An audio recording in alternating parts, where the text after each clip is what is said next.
పరిస్థితుల్లో మనకి ఇక్కడ ఆర్గనైజ్డ్ కాలనీస్ ఉన్నాయి. మీకు రీసెంట్గా discoveries archaeological survey of India చూసే ఉంటావు కదా, మనోజ్ బాజ్పేయి గారు ప్రోగ్రామ్ కూడా చేశారు, రాఖీగఢ్ సంథింగ్ డిస్కవరీస్ రీసెంట్ డిస్కవరీస్ అలీగఢ రాఖీగఢ అనుకుంటా. ఇండస్ వ్యాలీ సివిలైజేషన్ అని ఇంగ్లీష్ వాడు రాసి చదివేస్తే అక్కడి నుంచే ప్రపంచం స్టార్ట్ అయింది, మన చరిత్ర ఇండస్ వ్యాలీ సివిలైజేషన్ నుంచి అని నమ్మేశారు. ఆరియన్ ఇన్వేషన్ థియరీ, రకరకాల థియరీస్ వాళ్ళు ప్లాంట్ చేశారు.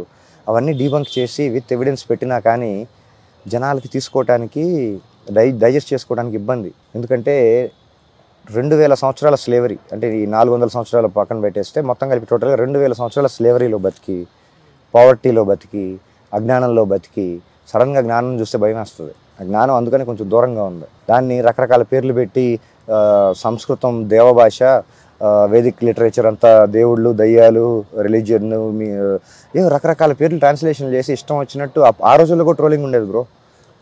ఇప్పుడు సోషల్ మీడియా లేకపోయినా గట్టిగా చేశారు వీళ్ళందరూ.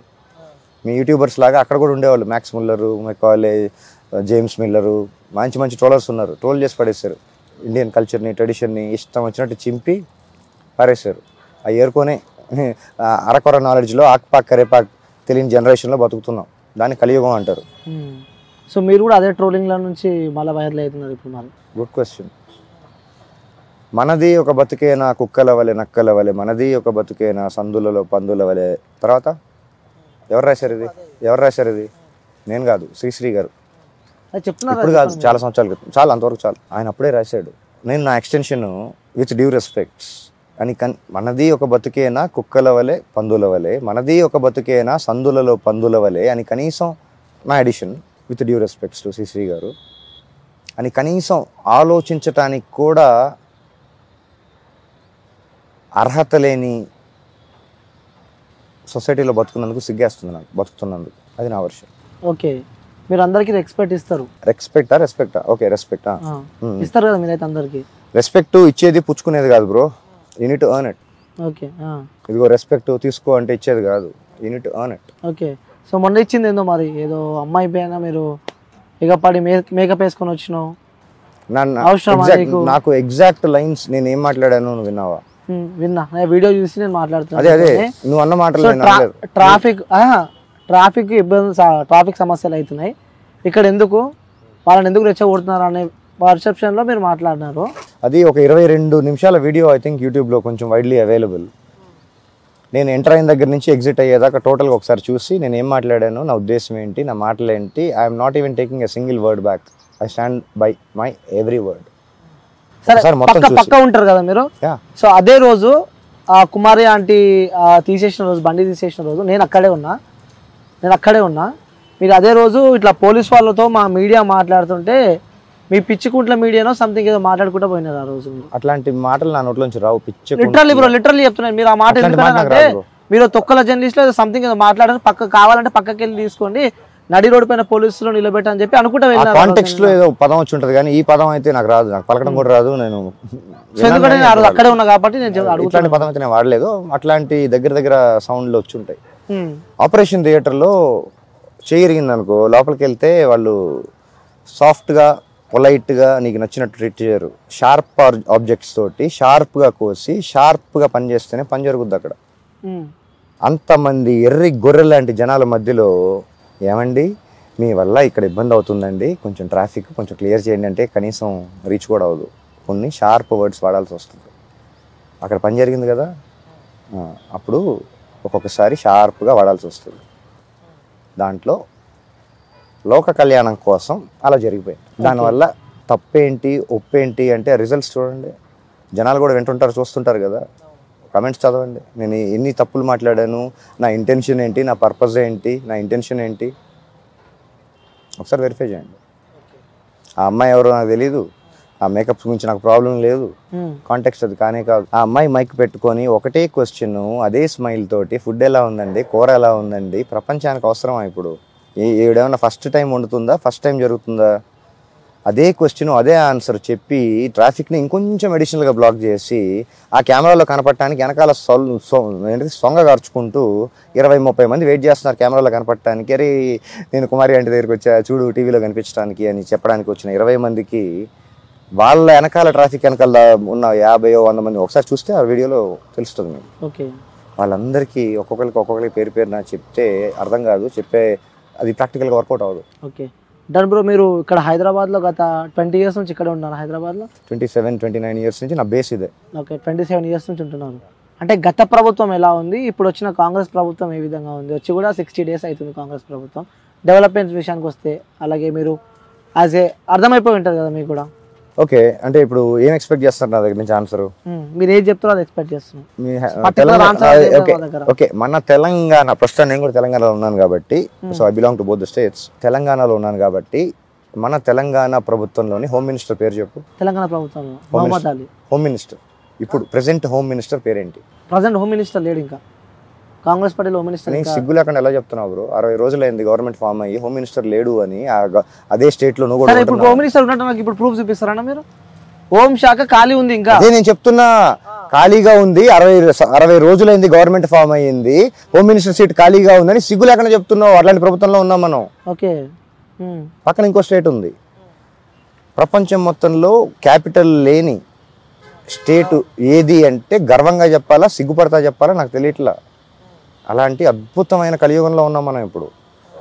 ఏ పార్టీ అయినా politicians at the end of the day evening కలిసినప్పుడు చీర్స్ అంటారో, లేదంటే వాళ్ళకి నచ్చినట్టు హాయ్ అంటారు, బాయ్ అంటారు, అందరు కలిసే ఉంటారు. ఈ పార్టీలో నుంచి ఆ పార్టీలో దూకెళ్తే మళ్ళీ ఈ పార్టీ గురించే బురద వేయాలి. వీడి గురించి వాడి గురించి వీడు, వాడి గురించి. నీకు సింపుల్గా చెప్పాలి అంటే తెలంగాణ పాపులేషన్ ఎంత? ఒక నంబర్ చెప్పు. ఓకే, ఒక నంబర్ 4 కోట్లు ఉంటుంది. 4 కోట్ల మందిలో వీళ్ళు తప్ప ఇంకెవరు దొరకలేదా పొలిటీషియన్స్? నీకు అదేదో ఉద్యోగం చేయాలి, సేల్స్ గర్ల్స్ వాంటెడ్ అంటేనే 10th class minimum, intermediate minimum అని చెప్పి బోర్డులు పెడుతున్నారే. నీ పొలిటీషియన్స్ క్వాలిఫికేషన్స్ చెప్పు నాకు. నీకు అసెంబ్లీలో కూర్చున్న ప్రతి ఒక్కళ్ళ చరిత్రలు తీయ ఒకసారి. ఎంతమంది ఐఐటి స్టూడెంట్స్ ఉన్నారు, ఎంతమంది ఎంబీఏలు ఉన్నారో నాకు ఒకసారి చెప్పు. వాళ్ళ గురించి నేనేంటి ఇప్పుడు మాట్లాడేది? వీడియోలు చూడు ఒకసారి. పార్లమెంట్లో కూర్చొని ఫోన్లో ఏం చూస్తున్నారో వీడియోలు ఉన్నాయి, యూట్యూబ్లో చూడు. వాళ్ళ గురించి నేనేంటి మాట్లాడేది? అంటే ఎలాంటి యువత, అంటే ఎవరు రాజకీయంలోకి వస్తే బాగుంటుంది అనుకుంటారు మీరు? ఎలాంటి వాళ్ళు రాజకీయంలోకి వస్తే బాగుంటుంది అనుకుంటున్నారు? యువ అని ఒక సినిమా ఉంది, మణిరత్నం గారు తీశారు. Mani sir cinema I think హిట్టే అనుకుంటా. సినిమా థియేటర్లో నుంచి బయటకు వచ్చేదాకా ఎమోషన్, మనం కూడా పాలిటిక్స్లోకి వెళ్ళిపోయి మార్చేద్దాము ఆ ఎమోషన్, జోష్. కనీసం బయటకు వచ్చి వాళ్ళ వెహికల్ 2 వీలర్ అయితే 2 వీలర్, 4 వీలర్ అయితే 4 వీలర్, నడుచుకుంటూ వెళ్తే నడుచుకుంటా, బస్సులో వెళ్తే బస్సులో వెళ్ళేదాకా కూడా ఉండదు ఎక్సైట్మెంట్. ఇంటికి వెళ్ళేదాకా అసలు ఉండదు. భారతీయుడు సినిమా సూపర్ హిట్. అదిరా పేట్రియాటిజం. బయటకు వచ్చిన తర్వాత ఆ క్యారెక్టర్, ఆ లక్షణాలు, కనీసం ఆ బిహేవియర్ కూడా నీకు కనిపించదు. సినిమాలు చూసి జనాలు ప్రభావితం అవుతున్నారు. అక్కడ చప్పట్లు కూడా. భారతీయుడు అన్ని రకరకాల సినిమాలు ఉన్నాయి. సమాజం గురించి, సోషల్ ఇంజస్టిస్ గురించి చాలా రకరకాల సినిమాలు ఉంటాయి, సూపర్ హిట్. బయట సమాజం అటర్ ఫ్లాప్ బ్రో. ఎర్రి గొర్రెలు. ఏదో ఒక న్యూస్ పడిందా, దాని పైకి కిందకి వెనక్కి ముందుకి ఇలాగి ట్రోల్ చేసి ఏదో ఒక చిన్న హైప్ సంపాదించేసామా, ఏదో ఒక తమ్నేల్ పెట్టేసామా, పాపులర్ అయిపోయామా, 4 లైక్లు వచ్చినాయా, ఆ శవాల పైన పావులాలు విసిరేస్తూ ఉంటారు. శవాల పైన ఎన్ని ఏరుకునే వాళ్ళు కొంతమంది ఉంటారు. యూట్యూబర్స్ గురించి నా honest opinion, most of them జెన్యున్గా. అందరు యూట్యూబర్ అనడం కూడా కరెక్ట్. మోస్ట్ ఆఫ్ దెమ్ అన్నాను. కొంతమంది ఉన్నారు జెన్యున్గా చేసేవాళ్ళు, సమాజానికి పనికొచ్చి మాట్లాడేవాళ్ళు. అనవసరమైన సొల్లు, దేనికి పనికిరాని చెత్త, ఆ దినం ఈ దినం తద్దినం గురించి మాట్లాడే దేనికి ఎవరికి ఉపయోగం దీనివల్ల ప్రపంచానికి? Okay done. మీకు ఇష్టమైన హీరో? ఎందుకంటే మీరు ఆల్రెడీ ఫిలిం ఇండస్ట్రీ నుంచి వచ్చారు. సినిమాకి సంబంధించిన హీరో అంటే ఏ భాష? తెలుగువా, హిందీయా, తమిళ? చెప్పాను. తెలుగులో మెగాస్టార్ చిరంజీవి గారు. హిందీ అమితాబ్ సార్. ఇంగ్లీష్ అంటే చాలా కొంచెం ఎక్కువ ఇంగ్లీష్ సినిమాలు కొంచెం ఎక్కువ చూసేవాడిని. ఎందుకు బ్రో మజా ఉంటుంది? లేదు, టెక్నికల్ స్టాండర్డ్స్ వాళ్ళు ఏమో, నా యాక్సెస్, అప్పుడు ఇంట్రెస్ట్, రకరకాల ఇక్కడ ఎక్స్ప్లోర్ చేయని విషయాలు వాళ్ళు ఎక్స్ప్లోర్ చేశారు, వాళ్ళు చేయని మనం చేసాం అంటే వాళ్ళది పెద్ద మన చిన్న అట్లాంటిది కాకుండా నాకు కొంచెం నేను చూసిన జానర్స్లో ఆ జానరాలో నాకు నచ్చినవి కొన్ని సినిమాలు. ఒక బ్రాడ్ పిట్, ఒక టామ్ హ్యాంక్స్, ఇట్లా చెప్పుకుంటూ వెళ్తే కొంతమంది పేర్లు ఉన్నాయి. సూపర్. తమిళ్లో Kamal sir, okay, Rajini sir, okay, Dhanush sir, Vikram sir, ఇంకా చాలా. ఓకే. ఇక్కడ టాలీవుడ్ చెప్పకుండా చిరంజీవి గారు అని చెప్పినారు. అవును. సో ఎందుకు చిరంజీవి గారు అంటే ఎందుకు ఇన్స్పిరేషన్? చిరంజీవి గారి ఫస్ట్ సినిమా నేను లైఫ్లో చూసిన గుంటూరులో స్వామి థియేటర్లో రాక్షసుడు అనుకుంటా. ఆ ఎక్స్పీరియన్సు, ఆ స్టాండర్డ్స్, నేను ఆ థియేటర్లోకి నేను కూడా సినిమా ప్రపంచంలోకి వెళ్ళిపోయాను అనే ఎక్స్పీరియన్స్ ఇచ్చింది అప్పుడు. ఇప్పుడు సినిమాలు చూడు, 10 నిమిషాలు కూడా డైరెక్ట్గా ఫోన్లోకి వెళ్ళిపోతారు. రివ్యూ రాయటానికి. అప్పుడు ఉన్న స్టాండర్డ్స్, వాళ్ళు టచ్ చేసిన కంటెంట్స్, హ్యూమన్ రిలేషన్స్ ఎలా ఉండేవి, అప్పుడు సినిమాలు ఎలా ఉండేవి, గోల్డెన్ స్టాండర్డ్స్లో ఉండేవి. ఒక్కొక్క సినిమాని 4 సంవత్సరాలు 5 సంవత్సరాలు అయితే తీసేవాళ్ళు కాదు. పెద్ద పెద్ద క్లాసిక్స్, మిస్సమ్మ లాంటి సినిమాలే కొన్ని రోజుల్లో అద్భుతాలు క్రియేట్ చేసిన వాళ్ళు. ఈ సోకాల్డ్ వర్చువల్ ప్రొడక్షన్, టీజీలు, సోకాల్డ్ టెక్నాలజీలు, డిఐలు, డిజిటల్ కెమెరాలు ఇవన్నీ రాకముందే అప్పుడు మాన్యువల్గా మిచెల్ కెమెరాస్ తోటి అద్భుతాలు క్రియేట్ చేస్తారు. అవి ఇప్పుడు అవసరం లేదు. బూతులు, చినిగిపోయిన బట్టలు, సంబంధం లేని టీచర్ని లెక్చరర్ని ట్రోల్ చేయటాలు, గురువుల్ని పేరెంట్స్ని ఇష్టం వచ్చినట్టు మాట్లాడటాలు, బెస్ట్ ఫ్రెండ్ని నాకు ఇష్టం లేదు, సభా మర్యాద ఒప్పుకోవట్లేదు, అయినా కానీ బయట జరుగుతుంది. మేము చిన్నప్పుడు మా ఓల్డ్ స్కూల్లో హాయ్ మామ, బాగున్నావా, మామ, బావా, ఇలా రిలేషన్స్తో మాట్లాడుకోండి. ఇప్పుడు లంజోడక ఎడు నువ్వు, నేను తెలుస్తుందా డిఫరెన్స్? మీకు అర్థమవుతుందా? ఫ్రెండ్స్ని సంబోధించే పద్ధతి, లైఫ్ని మీరు రెస్పెక్ట్ చేసే పద్ధతి. Respect is give and take, at least minimum to be earned. నీ ఫ్రెండ్ నువ్వు ఏమని పిలుస్తున్నావు ఈ జనరేషన్లో? దాన్ని ఓకే చేస్తారు. సినిమాల్లో కొన్ని సినిమాల్లో వాళ్ళ కంఫర్ట్గా వాడేసి బూతులను కూడా ఓకే చేస్తారు, యాక్సెప్ట్ చేసేసారు, డైజెస్ట్ చేసేసుకుంటున్నారు.